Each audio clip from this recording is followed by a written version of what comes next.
Hello and welcome back to the channel. Today's going to be a little something different. Instead of doing a project, I'm going to give a bunch of updates on some of the projects. So first of all, we're going to talk about the Lightning and it coming back and sort of what happened with it at the dealer. We're going to talk about the Ram 1500. I'm going to give just sort of an overview on everything we did with that. And then that'll be that. And then the garage. So the very beginning of this channel, I talked about working on a project in the garage. I never got started on it until yesterday. So, oh, and then one more thing, we're going to give a little bit of an update on some of the things with the channel over the next couple of weeks, things that are going to be changing, and we'll go from there. All right, we're going to start off here in the Lightning. It was a little weird.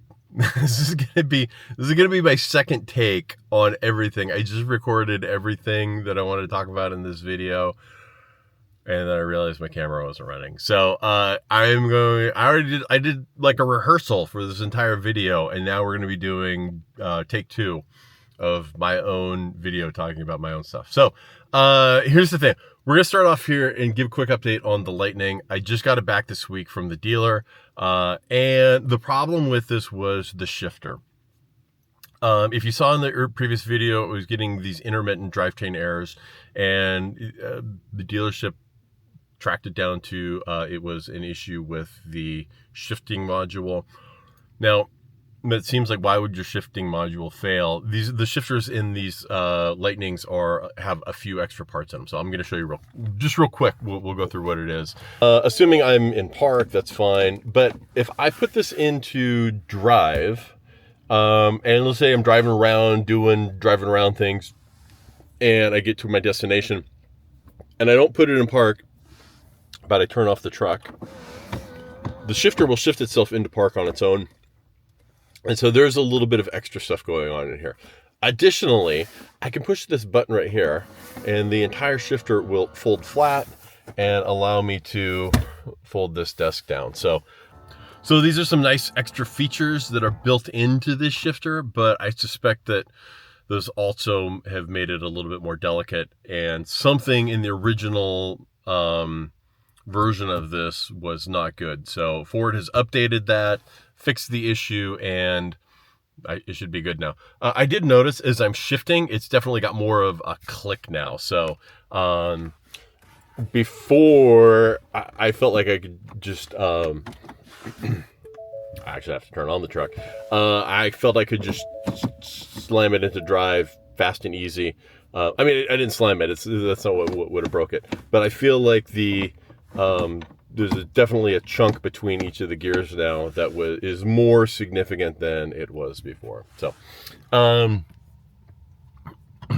with that, let's go talk about the other truck. The other truck being my Ram 1500.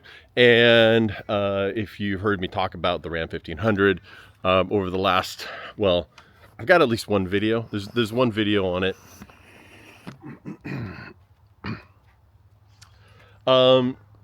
So the transmission went out on the Ram almost 2 years ago.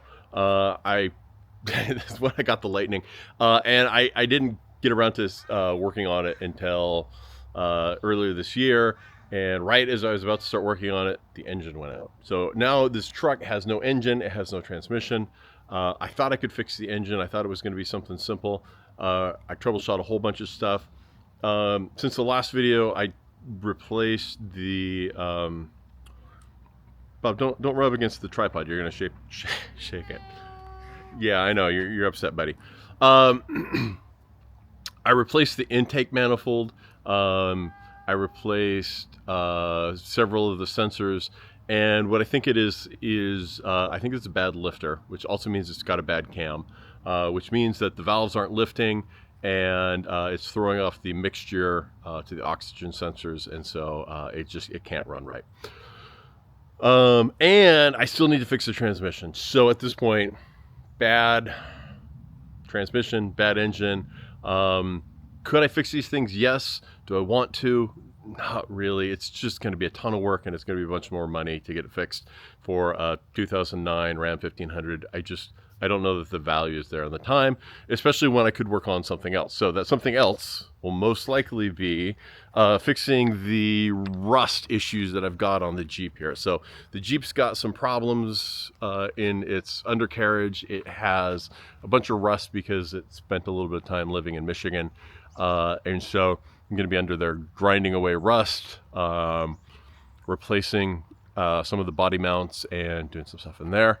And then, so the other thing that I talked about at the very beginning of this channel was working on the garage. And so finally was able to get things organized in here enough yesterday to actually start on it. I actually pulled out this wall here. So the studs are still here because there's still some electrical down there that I wasn't able to cut the power to because I was running a long running 3D print on the printer over there and I didn't want to disrupt that. So we're actually gonna reroute this power. It's just for a light that's not even gonna exist anymore. So we'll pull that out and then we're going to yank out this wall, and then we're gonna yank out this lower loft up here. We're gonna have to move some of the stuff up there into the upper loft, but that shouldn't take too long. So we're gonna be getting started on this today, and that is what we're gonna be working on over the next couple of weeks. Now, one other thing, just a quick update on me.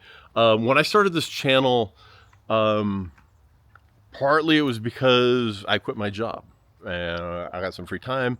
Started making a YouTube channel. Let's see if we can make something out of it. Maybe it could go somewhere. And it's been fun. This is fun.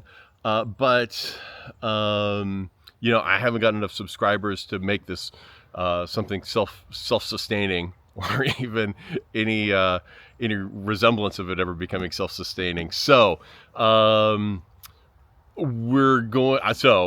with that, I have a new job that I'm going to be starting next week. And so that'll be taking away from some of the time that I spend making videos and doing projects and stuff. So the frequency of some of these videos might decrease a little bit over the next couple of months.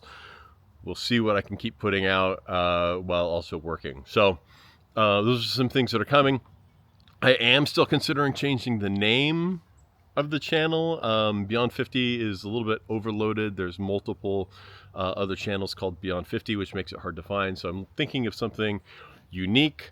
I'm actually kind of thinking of changing the name to SasqWatts, Sasquatch and Watts, because, you know, the power and the truck. Also, I've been biking a lot lately, and that Watts is a thing you care about. I don't know. So I don't know if a power Sasquatch is like a thing anybody cares about, but it would be a unique name. And so that might be it, but it might also be hard to tell people, like, what SasQWatts. It just feels like it's going to be hard for people to remember. So I'm not sold on that yet, but I am going to be doing a rebranding and changing of the name here. So that is coming. That's also why a lot of the videos now I've stopped using the intro and I just say welcome to the channel, because the channel name is going to be something different real soon. So that is it. That's my update for the day. I'm going to get to cutting out that electrical, and we'll go from there.